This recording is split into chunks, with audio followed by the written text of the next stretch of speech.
family, Nomad here. Hey, it's Christmas time, and I got a little treat for you guys today. So today, I'm with my son, Q, my firstborn, and we gonna get in today. He's gonna tell you guys about Thailand, what he think about it, you know, his views on it, all that good stuff. So it's Christmas. Look, he don't celebrate it. I don't need to celebrate it. We enjoying the beach out here. So with no further ado, I'm gonna let him get in and do his thing. What's up, y'all? I'm Q from Brooklyn, New York. I'm 33, and I'm just enjoying life right now. It's cool here. All right, so Q, since you're enjoying life out here, I got a couple of questions for you, right? For the audience, they be wanting to know and see how I move sometimes, and they want to get another perspective from somebody else. And since I got my son, my me, right next to me, I want to get your perspective on Thailand, right? So my first question for you is, what made you come to Thailand? What made me come to Thailand, because I had my passport for almost like 10 years, but never used it. And Christmas break was coming, even though I don't celebrate it. I just wanted to, you know, get out the country for the first time. And you was here, and I seen all your videos. You probably see me in the comments. But I was saying I can't wait to come, so I was like, let me try it out and see. And got off the plane. The airport was beautiful, and the taxi ride was not even that bad. So it took about like an hour and 30. It usually be like a 225-minute ride, and I was like, oh nah. Right. So when I got here, it was my first impression was Bangkok was nice. It was nighttime when I came, but Bangkok was nice. And then coming here, it's beautiful, it's sunny, it's paradise here. Cause I'm stationed in Hawaii. Hawaii is nice, but it don't got nothing on this right now. Stationed in Hawaii, that's cool. All right, so my next question is, tell the audience your take on what's the difference because before you came here, what you didn't tell them is, and I know this, I know his backstory, is he traveled to Doha, Qatar, Turkey. You hung out there for a little bit. Then you went over to the Philippines, where I'm hailing at. Yeah. You hung out over there for a little bit, and now you're in Thailand. So what's the difference, I'm gonna say, between Asia as a whole that you experience and the West? Okay, so the difference is the economy. That's the only major difference, the economy and culture. So in Doha, Qatar, there's a Muslim country, so I'm Muslim too, and I like the country as a whole, because one thing I have a problem is finding food that do not have pork or products that have pork in it. So when I was there, I felt like I was at home. Everybody, you know, cared about me. They asked me, do you want to come over for dinner? I was like, no, I'm good. And it just feel homey. I like Doha. Doha is trying to be like a first world country. It's on like the cusp of it because of the oil. So it's like a second world going to a first world, and the economy is up there. There's buildings everywhere. The cost of living is not that bad, and I liked it. So I went to the Philippines. That's where you was at previously. I was like, I said, if you was going to be there, I'll come out there. But I said, I'll do my own little thing in the Philippines. I'm not saying Philippines as a whole because I don't know the country. I say the part I was at, Manila, I didn't like too much for various reasons. For various reasons. I don't, like I said, Manila, the Philippines has different things in it, like, and stuff, but I didn't like Manila. I had a tour guide, you know, and everything. So what was up with Manila? I mean, if you had to give one big thing you didn't like about it, what stood out the most? A couple of things stood out the most. The major thing is when they see me and they looked at me like I was exotic, like, you know, they don't see no black people around. I'm like, yeah, you don't. And so it's you like, didn't like that? It's not that I didn't like it. It's just, it was weird looks. Oh, okay. It was weird looks. It was good looks. And then also getting scammed because you don't know the language and stuff like that. That's true. And then I got scammed at the terminal. So you got scammed at the gate? I got literally got off the plane because I came from Terminal 1. I was going to Terminal 2. Yes, Terminal 2. I know it. And I thought the taxi might be like maybe 3, 5, 10 pesos. They told me 2,500 pesos. I did the conversion. That's like $40. To just go from one terminal to the other. I said, yeah, he got you. And the thing was, they didn't have no type of bus or rail, you know, that goes to terminal to terminal, like how all. Actually, all right. Actually, so I'm gonna school you. They have a bus. Yeah. A terminal bus that will take you from one terminal to the other. The thing is once you walk out the airport, Yeah. that's where they get you. Yeah. You gotta hit the customer service and be like, yo, I need to get to Terminal 2 for what is it, for the domestic flight. Yeah. Or, you know, I need to get on that side, or I need to, you know, get to the international, and they'll let you get it. But trust me, cab driver got me too. But so the thing was, I did ask them about the transfer, because and they told me unless you have a flight from that terminal, that's flight. Yeah, it's free. Okay. Other than that, you gotta take a taxi. That's when they got me. That's when they got you. So I was like, all right, you could have walked it too. I didn't want. Yeah, but no, I know. that taxi ride. And then okay. As soon as I got in a taxi, it totally changed. Like the neighborhood totally changed, and it's not like here that, you know, they have what's that, street vendors in here. They have street vendors, and let's just say the infrastructure is not as developed as Thailand. That's one thing I didn't like. The infrastructure was not as developed as Thailand, and even though the Philippines was a part of the USA at one time, they could have did a lot better with the infrastructure. So let's get back on point. Mm-hmm. So what's the difference with Asia as a whole? Asia as a whole versus the West. Like I said, the major thing is the economy.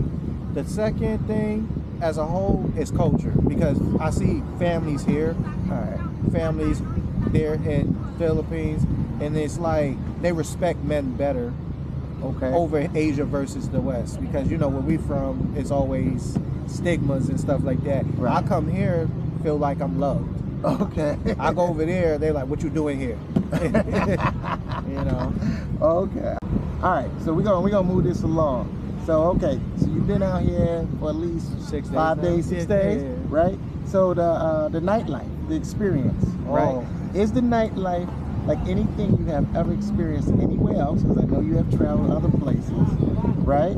And then what's your take on the nightlife? So that's 2 questions right there. The nightlife here is a new frontier. I never experienced this before. Like the nightlife in the States, you know, it's basically simple. You go there, you club, you try to meet a girl, they try to fade on you and stuff like that. Right. But here, we went to Soy 6. Oh my gosh. Okay. Let me stop you right there. All right, guys. If y'all see my videos, and I'm gonna take y'all on another tour with my videos. I'm gonna do a live for y'all one day. I'm gonna take y'all back to the Soy 6, Walking Street, Tree Town, LK Metro, Salvaca. I'm gonna put one video all together where you can see the difference in all the different spots. And that's what I do when brothers come out here. I take them to all the spots like I take. Yeah, it was wild. Yeah. So what he's giving y'all is the Soy 6, which I got a video out on that already. Go ahead and finish. I'm sorry for cutting you off, but it's for the new people that have not heard of this. I'm just letting them know. Let's just say simply the club scenes. I say this in plain English. You will be loved. That's all. You will be loved. Literally. Are you keeping it PG? I'm keeping it PG. Okay. I want them to come experience it. All right. Yeah. All right. You will have a smile on your face. You'll have a smile. Y'all heard it from Q over here, man. Y'all come on out. All right. So this one here, for the single guys that's looking for wives, or just looking to have fun. 2-part question again. Just looking for wives or having fun. When it comes to Thailand, what is your take on the women here? If they're looking for either love or they just looking for pay and play? Well, it's a little bit of both, but if you want to settle down and be appreciated, you will find somebody genuine, like literally genuine. You know, if you want to play, you can play. That's all up to you. That's always the easiest. Yeah, you can. The play is the easiest thing. Right. But if you want to, you know, if you heartbroken, you got your heart broken so many times, come here within a day or two. Trust me, within a day you will find somebody. You don't even got to put much work in. You just say, hey, how you doing? She looks at you, she'll talk, you know, and then y'all go from there. So, all right. So with that, you know, I've talked about this before, and since this is your first time here, so what did you think about the experience when you walking down the street and you hearing "Sawadi or "Hey Chocolate Man" or "I love you"? So what did you say when out the gate they just started coming at you like that? You walking down the street minding your business. I'm minding my business. I just smile and wave because it's a lot of beautiful girls here. Like a lot of beautiful girls. Of course, some of them are for other things, but if you want to talk to somebody, you will talk to somebody. They don't feel offended. Right. It's a really decent moment. Yeah, they're very approachable. The one thing that got me is when I was going to your house, when I got off the bus, the taxi, chocolate man, chocolate. I was like, oh man.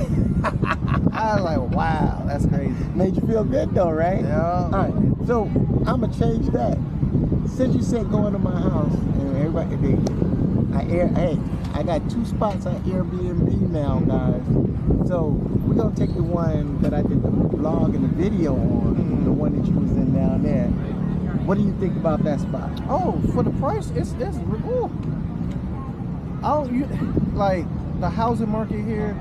You don't even have to have 100,000. You can have under that, right? And don't even have to stress, right? Your rent could be under $200 a month. You could pay that up with $1,000. You got like what, $1,000? You got like 6 months right there. 6 months. So actually 2,400. Yeah.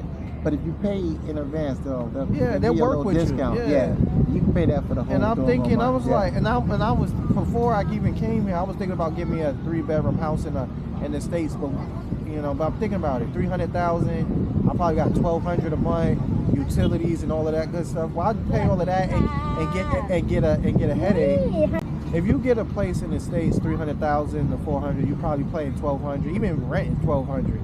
You could use that 1,200. Come over here and get like 4 or 5 places and rent it out. Yeah, and you make your money back. And that's what I've been doing in the 3 doggone countries. Yeah, because I only spent $1,000 in the DR, Philippines, and Thailand. Yeah, people think that it can't be done, but now you see it. The only thing is people don't travel. Right. So they thinking that this is like a slum or something like that, but you just got to take the initiative and just get your passport and go. Right. Okay. That's all you got to do. Oh man, you took half of my next question, man. I'm trying to wrap it up. So, and that one is this is the easy one. So for the brothers back home, right, that's hesitant to come out, that's sitting on the couches talking about how they gonna do it sometime, they won't do it. What's your advice to those people or your boys that you know personally that won't get a passport and just go anywhere? They just comfortable at where they at, but I was one of those, I'm about to do it, but I was like, I'm going to do it, so I did it, and everything was good. Right. So now that I'm here, I'm just waiting for my time to be here, and that's it. And trust me. So what, like I said, what would you say to them? Just do it. Just do it. Yeah. You ain't got. Only thing you got to lose is your plane ticket. That's money. That's about it. I don't even think you lose that. Nah, because you could get that back. Yeah, and the money, and when you get out here, you're gonna see that the money was worth it. Yeah. And I thought coming here, like, I will not understand the money system, but I learned that thing in the day. In the day, right? Yeah, because I got the conversion app, and then all the meals are cheap. Right. Yeah. That's what I tell people. For $350 doggone a month, you can eat at a restaurant and don't even cook anything. Yeah. So that's a good one because I always promote that living out here, I live on a budget. Yeah. Right? People think I'm balling out, but I'm actually not. So your plane tickets to get you from Hawaii, what was it, to Qatar, Manila, here, and then you got to go back home. Okay. Was that reasonable? Well, if it's not Christmas season, yes. Right. So I said take the holidays. Yeah. Okay, so I'm gonna tell you the holiday version. So I broke my tickets up because I didn't know exactly what times, what dates, and stuff like that. So what I did was I was seeing what was the cheapest first. So from Doha to here was like $400. Right. Okay. So that's about what, an 8-hour plane ride. Right. But from Hawaii to Qatar, it was like a 25-hour ride, but I messed up because I didn't look at the ticket and put short flights versus long flights. Right. So that flight was $640. Now my return home it's going to cost me $1,000 because I'm going back to the U.S. because you pay more when you come back versus pay less to come.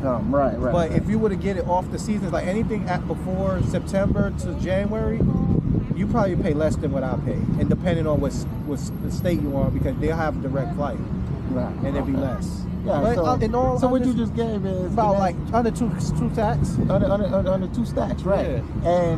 And you know, most people coming from, like, I came from Charlotte, right? Mm-hmm. So coming from Charlotte here, they're spending anywhere from 14 to 18. Yeah. And that's just Thailand by itself. Yeah. But you was able to maneuver and hit. And I got my Qatar ticket early. Right. Okay. Like during August, September. Right. So early. You pre-booked. Yeah. So I did it early versus buying it last minute. Okay. All right, guys. Well, again, guys, if y'all see my video, if y'all see it as informative, I keep bringing y'all real people that keep coming out here, that's having a good time, right? I mean, this is Christmas Day, guys, and we about to live it up, but we not celebrating Christmas, right? We're not celebrating Christmas at all, but we're about to live it up, do our thing tonight. I'll get y'all some footage on that and everything. Like I said, we just chilling at the beach. This is what, our lunchtime, whatever you want to call it. We waiting on our food to come, so we was like, hey, let's give something to the fans, let them know what's going on, you know. And again, guys, don't forget, if you're a new subscriber, tell me where you from. And my old subscribers, as I always say, let me know what kind of content you guys want, and I want to put it out to y'all. Q, I appreciate it. We about to get this grub when they bring it on. Brooklyn Nomad Travels, as I always say, travel with me.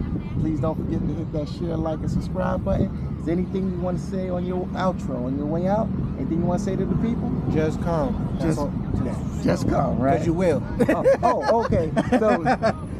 So, I know I said my goodbyes, but for the ones that are going to come, that's listening to you, can you see yourself living here? Oh yeah, I already made the plans already in my head, like on the second day. On the second day. On the second day. So like I said, yeah, I really do. All right, so you're looking at, all right, so you be out here with Pops. I'll be here sometime next year or a year and a half once everything military-wise is straight with me. Right, pan out. Okay. Say, look at this, guys, man. If I can do it, he's about to do it. That's what I keep promoting. You guys can do it. All it takes is just booking that ticket. That's it. Booking that ticket. You don't even need no clothes out here because the clothes is cheap, man. So you ain't got to buy nothing out there. When you get out here, you can buy everything you need to get. All you need is shorts and a white beater. That's all you need? That's it. That's what the women like. Shorts and a white beater. You ain't got to be no doggone Louis Vuitton, Gucci down. They don't care about that. Your gold means nothing out here to them, man. It's your presence that they want. So again, Brooklyn Nomad Travels. Travel with me, guys. We are out of here enjoying life and retirement.